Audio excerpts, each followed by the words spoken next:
So on the 6th of December, Jacob is well enough to make a trip to Charleston. On January 7th, it's mentioned in a letter that Jacob has just passed through Santee on his way back to Mount Joseph, only he never got to Mount Joseph. So somewhere along the way, we have no idea what happened to him.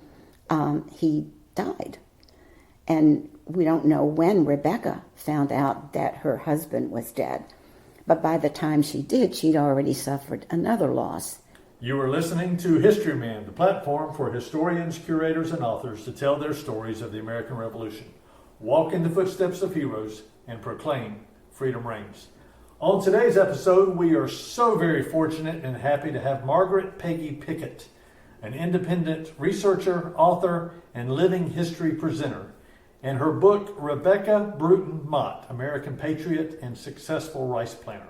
So welcome, Margaret. Thanks for having me. It's a pleasure to be here. Margaret, and as we prepared for this episode, I'm blown away by the research that you've done in preparation for these books. And before we get into that, where can our listeners find your books? They're on Amazon and Barnes & Noble. McFarland Press is the one that's the publisher for my book on Eliza Lucas Pinckney. And Evening Post Books published the book about Rebecca Motte, so they can be purchased from them also. So I think when people read the books, it's going to open their eyes to not only those individuals, but to the time that they lived in. And it may clarify a lot of the questions they have in the back of their mind. I know it has for me so far. So tell us a little bit about Rebecca Motte. Rebecca was born on June 15th, 1737. She was the fourth of 5 children born to Robert Bruton and his second wife, Mary Griffith Lawton Bruton. Sadly, only 3 of Mary and Robert's 5 children survived to adulthood, their son Miles Bruton and their daughters Frances and Rebecca. The Brutons were a prominent, wealthy family in Charleston. Rebecca's grandfather and father were prosperous merchants and leaders in the community. The Brutons had been in South Carolina for 3 generations, and they had prospered there. And during that time, they developed a deep attachment to South Carolina. And they felt an obligation to serve and support it. In the 18th century, it was thought that the wealthy men had an obligation to serve. Now, not all wealthy men felt that way, but the Brutons did. And loyalty, duty, and service to country were highly stressed in the Bruton household. And the country the Brutons felt they owed loyalty, duty, and service to was South Carolina. Now, they considered themselves loyal British subjects, but they were South Carolinians first. And Rebecca grew up in this atmosphere, and she too developed a deep sense of loyalty to her country, to South Carolina. And she had just as much desire to serve and support it as the male members of her family, but of course, being a female, her opportunities to do so were very limited. Right. She was as an adult, she was very petite. She was lively, energetic. She was known for her conversational skills, and she was known as a gracious hostess. She was also known as a very kind and caring person. She was always ready to assist anyone in need. 4 days before her 21st birthday, Rebecca achieved her main goal in life. What was that? Marriage. Oh, okay. The main goal for most 18th century women. So on June 11th, 1758, Rebecca Bruton married Jacob Motte, Jr. The Mottes were also merchant bankers, just like the Brutons. They were also very prominent in the government. Jacob's father was the treasurer of the colony. They had a house in town, and they had a country estate called Fairfield, which was a rice plantation on the south banks of the Santee River, about 45 miles north of Charleston. And like most 18th century elites, they spent the summer and spring months in Charleston and the rest of the year in the country. Rebecca and Jacob would have children together. Only 3 daughters lived to adulthood. Now, Rebecca and Jacob were firmly rooted in the Low Country. They were part of that Low Country elite. But Rebecca did have a connection to the Midlands. Her brother was Miles Bruton, reportedly one of the wealthiest men in South Carolina. And in August of 1775, Miles and his wife and his children boarded a ship bound for Philadelphia. The ship was never seen or heard from again. And in his will, Miles had stipulated that if his sons were to die without issue, his estate was to be divided evenly between his 2 sisters, Rebecca Bruton Motte and Frances Bruton Pinckney. So among the properties that the 2 sisters now shared was their brother's very beautiful home on King Street. They decided that one of them ought to live in the house, and how they made that decision is not known, but Rebecca and Jacob and their 3 daughters moved into the Miles Bruton house. Now also, the sisters inherited several plantations from their brother, and they decided that each one of them wanted to have one plantation that belonged entirely to them. So at that time, they both owned each one of them? Exactly. Okay, all right. So in September of 1777, Rebecca signed over her half of Greenwich Plantation to Frances. Now where is that? That's in the Congarese in the Midlands. Okay. And Frances signed over her half of Mount Joseph Plantation, also in the Congarese, to Rebecca. Okay. So now Rebecca is the owner of a 1,300-acre plantation on the south side of the Congaree River.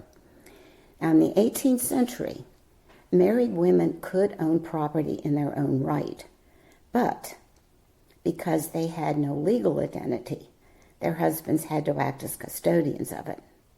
But the property could not be sold without their permission. Now, while Frances and Rebecca were busy settling their brother's estate, there was a war going on, the War for Independence, the American Revolution. And for the first 2 years, as you well know, most of the fighting was confined to the North. But in 1778, the war came to the South. And in 1779, the British gained control of all of Georgia. And then they turned their attention to South Carolina. By March of 1780, they had reached the south bank of the Ashley River, and they were beginning to prepare to lay siege to Charleston. So at this point, most of the people in town decided it would be wise to evacuate and seek refuge in the countryside. And so the Mottes were no exception. But when they left for Fairfield this spring of 1780, they took with them not only their immediate family, but some of their female relations.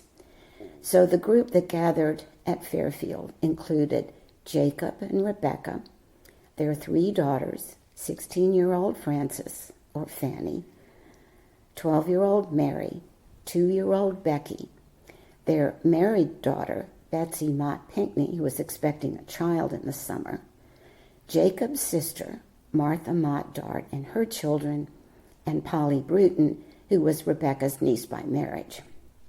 Well, you had spoken earlier before our podcast that there were some historians that differed on those accounts. Is that correct? That some of them said that they were living in the attic of the house in Charleston during the siege. Yeah, the story is that Rebecca and her daughters were in Charleston during the siege, and that when Clinton rode into town after the surrender and took up residence at the Miles Bruton house, that Rebecca hid her daughters in the attic so they would not be have to associate with the British officers. So why do you think they're at Fairfield? There's a letter from Tom Pinckney, who during the siege was stationed on Sullivan's Island, and he was in constant contact with his sister at Hampton Plantation, which is only 3 miles from Fairfield, and of course with his wife, who was at Fairfield. And in one of his letters, he said to Harriet, "The enclosed letters for Mr. Motte and Mrs. Neal just came to my hand this morning. Please explain the circumstances to them." So someone had sent Tom a letter for Mrs. Neal, one of their neighbors in Santee, and Mr. Motte, so that Tom could include them with his correspondence when he sent his manservant off to Hampton and Fairfield with letters. So that proves that the Mottes were not in Charleston for the siege. So you had all these people at the Fairfield plantation. Now, you described just the family members. Did they bring more people with them also? Did they overwhelm them with servants and slaves? There would probably have been some enslaved servants. Certainly, Mrs. Dart would have someone, for the children, a nanny of some kind, right. And their personal servants. Yeah, so there would have been extra enslaved servants at Fairfield too, but quite a houseful. Quite a house full to feed and to keep occupied and clothed and all those things that go along with domestic life. Wow. Well, that's interesting. What happened then? Tom Pinckney joins them. Tom, of course, was a Continental soldier. As I said before, he was stationed on Sullivan's Island. But toward the sometime in May, General Lincoln sent Tom on a special mission. He wanted him to go to Georgetown, where Governor Rutledge was. And Governor Rutledge was there trying to rally troops to come to the relief of Charleston. And so Tom was to tell Governor Rutledge that he needed to send the relief troops as quickly as possible. So by the time Tom got there, delivered his message, and was headed back with the relief force, Charleston had surrendered. So he ended up at Fairfield. All right. Now, by this time, General Clinton, of course, has ridden into Charleston, and he's taken up residence in the most beautiful, prestigious house in town. So he moves into the Miles Bruton house. And while he's pleased with the fact that he's captured Charleston, he knows that's not enough. He needs to bring the rest of South Carolina under British control. So he sent his second in command, General Lord Cornwallis, out to occupy key positions in the state. So by the 18th of May, Cornwallis and his army have reached the south bank of the Santee River. And while Cornwallis is waiting for all his troops, his supply wagons, his artillery to be transported across the river, he sent Banastre Tarleton and the British Legion on a special mission to Georgetown. Tarleton was ordered to chase away or take prisoner all violent enemies to the British government. And when he got to Georgetown, I'm certain the jubilant loyalists there were only too quick to tell him that 2 potential dangerous enemies to the British government could be found at Fairfield Plantation: Major Thomas Pinckney of the Continental Army and Jacob Motte, who had been a member of the rebel legislature. So the British visited Fairfield at night. They managed to capture Jacob, but Tom Pinckney, according to the story, managed to climb out the window and take refuge in the swamp. So they probably took Jacob to Georgetown, where they would have tried every argument they could think of to try to persuade him to change sides, to sign the oath of allegiance to the king and help them establish a loyalist government in the area. Jacob refused to do so. So at some point, the Mottes decided that Rebecca and the women and children that were gathered at Fairfield should relocate to the Mount Joseph plantation.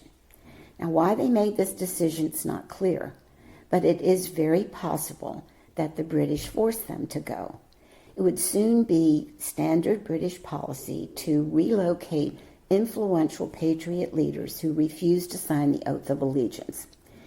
The British felt that if they allowed these influential patriots to remain in their home counties, they would serve as an example and encourage others to defy British rule. Now, Jacob clearly was not going to cooperate with them, and they may have seen him as a threat to their ability to establish a loyalist government and a loyalist militia in that area, so they just wanted him gone. There had to be a compelling reason for this move.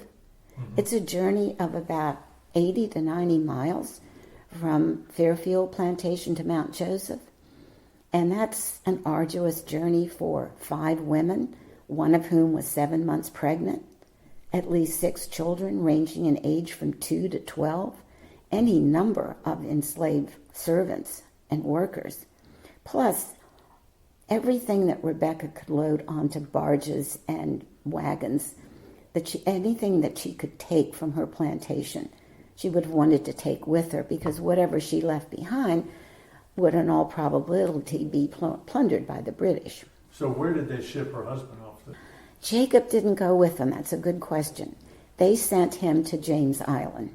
So did they go to Mount Joseph at the behest of the British, or did they make up their own mind to go?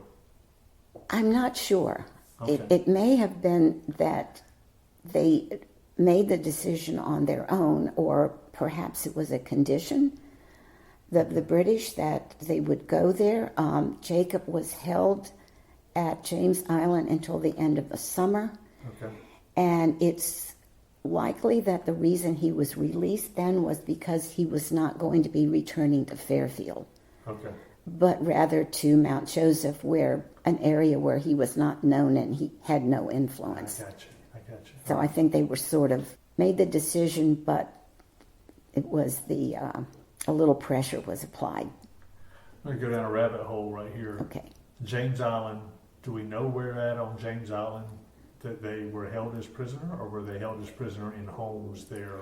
What was the deal? I don't know. There No, were other people that were held on John's Island. Right. I know General Richard Richardson was held there. He was militia general.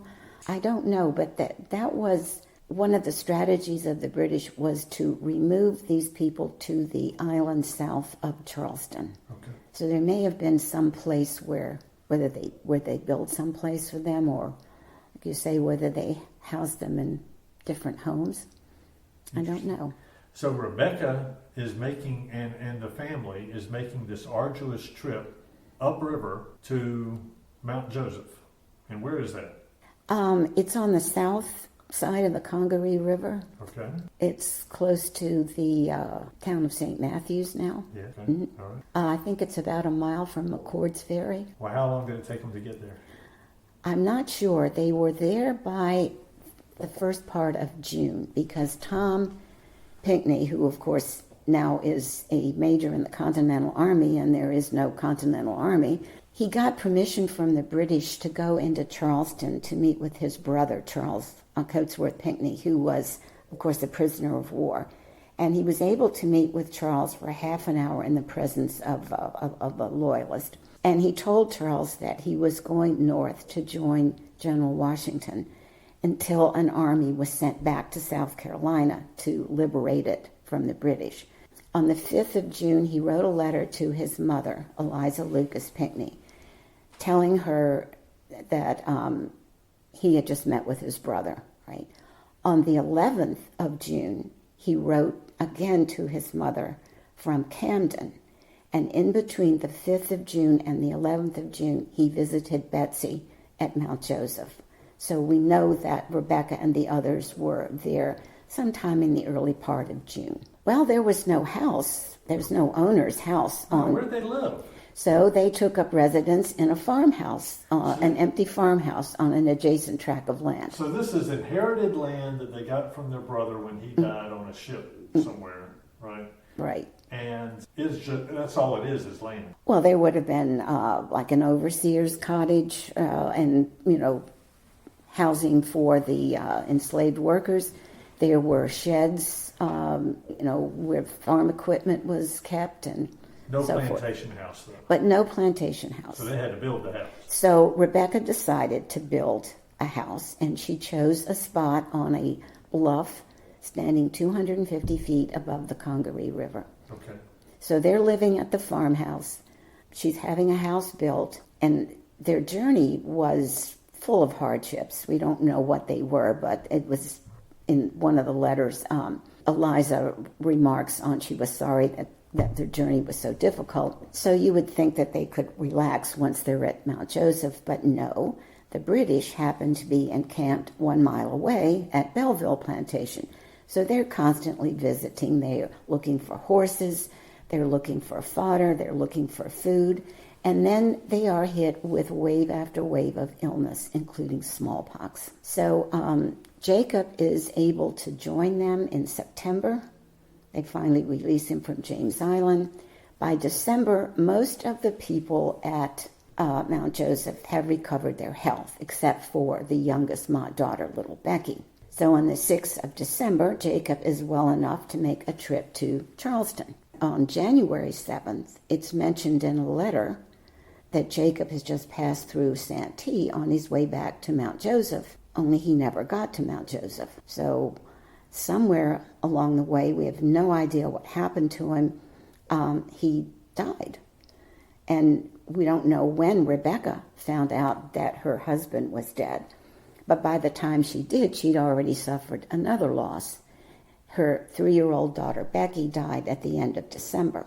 What did he die from? No idea. He just disappears. He just disappears. Did they find his body? Not that I know of. How did she find out he died then? I have no idea. That's one of those mysteries. It's one of those things, unless it's written down and saved from a historical record, we just don't know. We just don't know what happened to him. There's a memorial to him at St. Philip's Church, but he's not buried there. Wow. So Rebecca's buried there, but he's not. So I don't know what happened to him. And someday somebody is going to find a piece of information someplace that you would never think to look that maybe will tell us what happened to him, but I just don't know. In January, it appears that the house that Rebecca had built was finished, and so they were able to move into it. So this is 1781. 1781, January. So this is after Kings Mountain. Is it before Cowpens or after Cowpens? I don't know. Well, but it's right around that time, yeah. Cowpens time. And of course, after Cowpens, Cornwallis leaves South Carolina. Right. And then they have Guilford's Courthouse. And so there's like this little uneasy time in South Carolina. Which way is this thing going to go? That sort of thing. But they're able to move into that house. Isn't it interesting how you think in terms of these conflicts and you think in terms of armies, but what you don't think in terms of are life still continues on with all of these other people within the environment or this geography, and certainly that's what happened here. Yeah. The Pinckney that you were talking about that had joined the Continental Army, was he wounded at some point? Tom Pinckney, yes, he was at the Battle of Camden. He got as far as Hillsborough on his way north, and then he heard that General Gates was coming down with an army. And so he waited there, and he offered his services to Gates, who made him one of his aides. So Tom was at the Battle of Camden, and he was trying to protect the withdrawal of Gates and Caswell and a few of the other generals when all of the militia started streaming back. Right. And he was shot in the leg, the left leg. A musket ball shattered his leg. So he became a prisoner of war. And the interesting story there is that he was on a wagon, unconscious with all of the other wounded. And a British officer came by, Captain Charles Barrington Mackenzie of the 71st Highlanders, and he recognized Tom. That the Pinckney brothers had gone to school in England, and they had gone to the best schools in England. And he recognized him.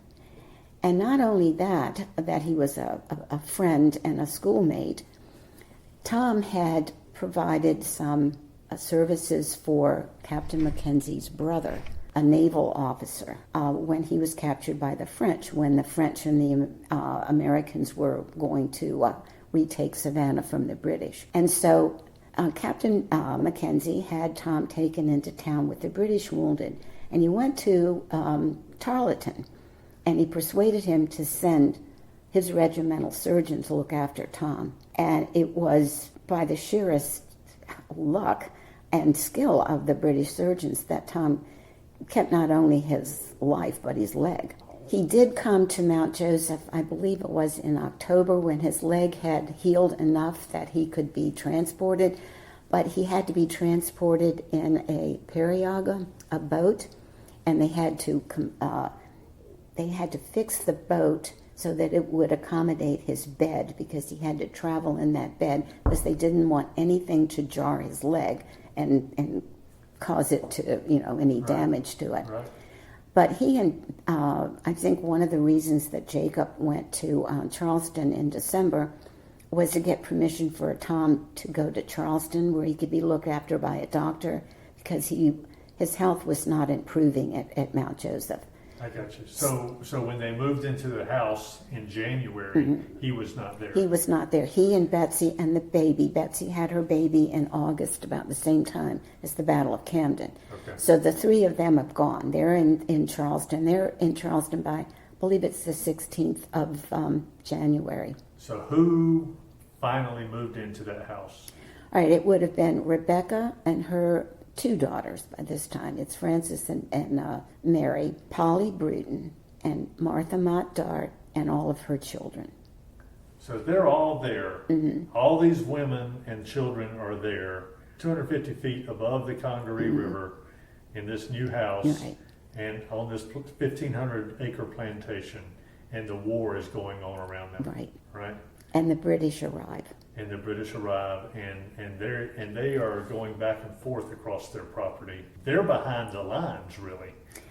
Well, what happens? The British show up on Rebecca's doorstep, and they say, "We're commandeering your house, and we're going to fortify it and turn it into a supply depot." Wow! Tell us how they can get your book. Okay, it's on Amazon. Barnes and Nobles carries it. You can get it from the publisher, from Evening Post Books. And the name of the book? It's Rebecca Motte, American Patriot and Successful Rice Planter, 1737 to 1815. It's a fabulous book, and I think we got a little more to talk about on that book in the next episode. So, Okay. very good.